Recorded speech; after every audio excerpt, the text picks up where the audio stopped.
Hey there guys, PC Guy here, and I'm gonna be giving you a short review slash overview of my experience playing Doom Eternal. Against all the evil that hell can conjure, all the wickedness that mankind can produce, we will send unto them only you. Doom Eternal is the latest game in a series that spans quite a few titles and starts all the way in 1993 with the Doom, followed by Doom 2 in 1984 and so on, with a reboot along the way in 2016 with Doom 2016, it's basically how it is referred, before Doom Eternal launched this year in 2020. For those of you not familiar with the Doom series at all, which is probably strange if you are into this sort of games, it is a fast-paced shooter FPS style with a lot of gore, a lot of demons exploding, and you will be playing as the Doom Guy or Doom Marine, or as it is called in the latest title, Doom Slayer, which is basically a very angry dude with a passion for heavy metal and a fetish for shotguns that is just too angry to die.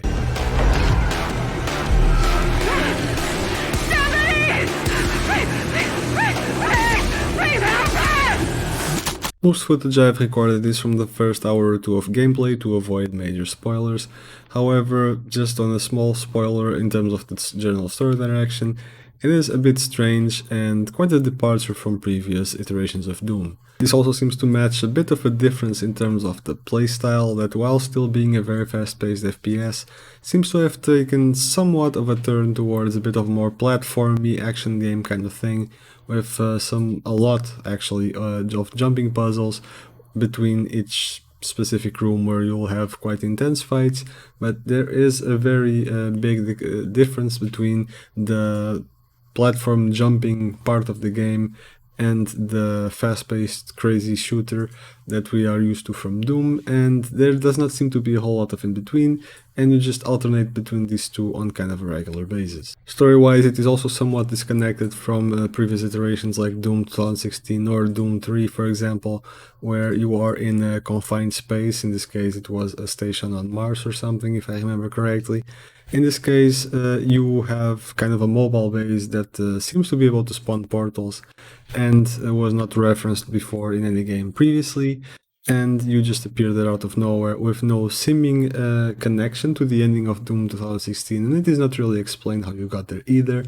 And it just beams you all over the place to different locations like other stations on Mars, Earth, other dimensions, and you name it. And while this change of scenery is welcome, I would say, compared to the never-ending corridors of a space station that we've seen in the previous games, it does raise a few questions, and you are kind of dropped in the middle of the action with no explanation how you got there, no small introduction, no nothing, and you immediately encounter characters that you have no idea who they are but are clearly very important to the story.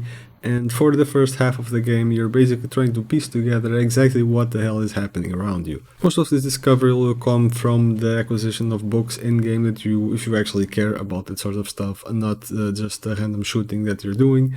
You have to go and read them to actually get somewhat of an idea of whatever sort of game you got yourself into. Once you finally do get a grip of what is actually happening, the story is actually pretty decent for a game of this sort, and could possibly be in the future used to build some sort of game universe if they were inclined to do so, which I kind of doubt, because Doom has a very set type of game, so it is quite unlikely that they would build any sort of open world game out of it, because very much fast-paced FPS with defined confines.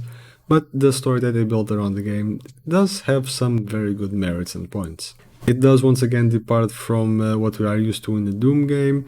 It has a lot of other types of, plot twists and villains and other things that we have not seen before, and seem kind of at odds with what we have seen before in Doom, but it is enjoyable nonetheless if you don't sweat the small stuff. This story tornado is confusing to the point where, up until a fairly advanced part of the game, you're left wondering if the guy you are playing is supposed to be a good guy or a bad guy, and if the enemies are on your side or not. And yeah, it can be slightly confusing if you really are not paying attention and reading everything. That aside, because not everyone plays this kind of game for the story, actually most people don't, let's talk about how the game actually plays, the mechanics, and some of the progression that you have in your character. There are multiple avenues to progressing your power in this game. You don't necessarily get a new weapon and are done with it, as has happened with Doom games in the past. You actually have a choice to upgrade certain things in your weapon and different weapon mods. For example, the shotgun develops the ability to either fire in full auto mode, or to fire sticky bombs that, as the name implies, stick to the enemies and explode after a delay. So there are some modifications to the weapons that we unlock over time and can then enhance with different weapon mods and putting points in there that you find throughout the game. These points are acquired by actually doing certain challenges in each level or certain bonus levels within the level that you have to do and find and unlock and then complete. So it does take some exploration of each level to actually find everything, as well as a lot of jumping around, because like I mentioned, there is a very strong platformy feel to this game this time around. In addition to weapons, the game also has equipment on your, well, armor suits, let's say, like for example a shoulder mounted grenade launcher that can fire freezing bombs or frag grenades, as well as a flamethrower that will help you with recovering armor as you damage enemies that are on fire. This can all be upgraded through finding a shiny ghost dude that will hand you a little disc, and those are supposed to be armor upgrade points somehow.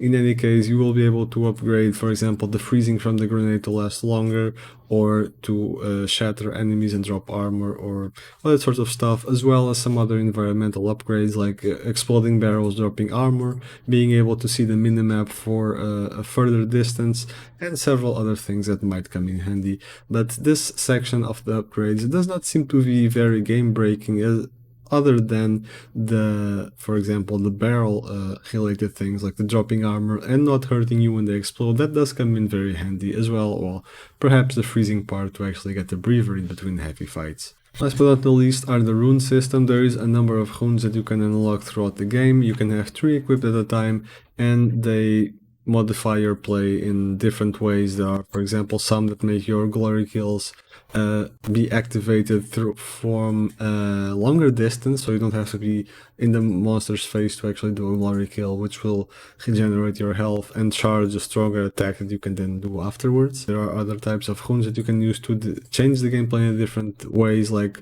slowing down if you are aiming in midair, that sort of thing. It's all depends on the type of gameplay that you are looking for, and you have a decent number of runes that you can unlock throughout your progression in the game. There's also a whole number of, well, let's call it achievements, like secrets to be found, things to be unlocked, like decoration for your fortress base, let's call it.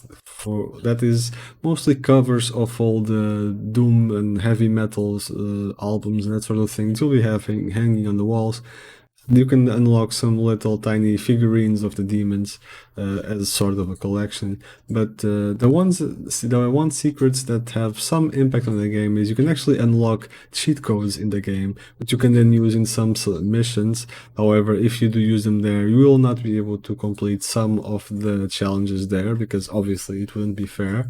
The challenges will be locked if you have cheat codes enabled. Things like infinite ammo and others that you can activate at will. And well, if you are into that kind of stuff, they are there, but in the end, it kind of spoils the fun of the game. In terms of fighting, the game does suffer from a little bit of a pacing issue where you have some very active, very heavy fighting areas with a lot of demons at the same time, different types, different difficulties.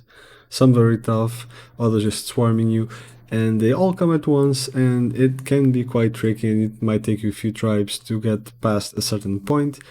And then it will have, right after that, quite a bit of a lull of, let's say you're going to be fighting there for 5 minutes, like just hanging on there to stay alive with the skin of your teeth.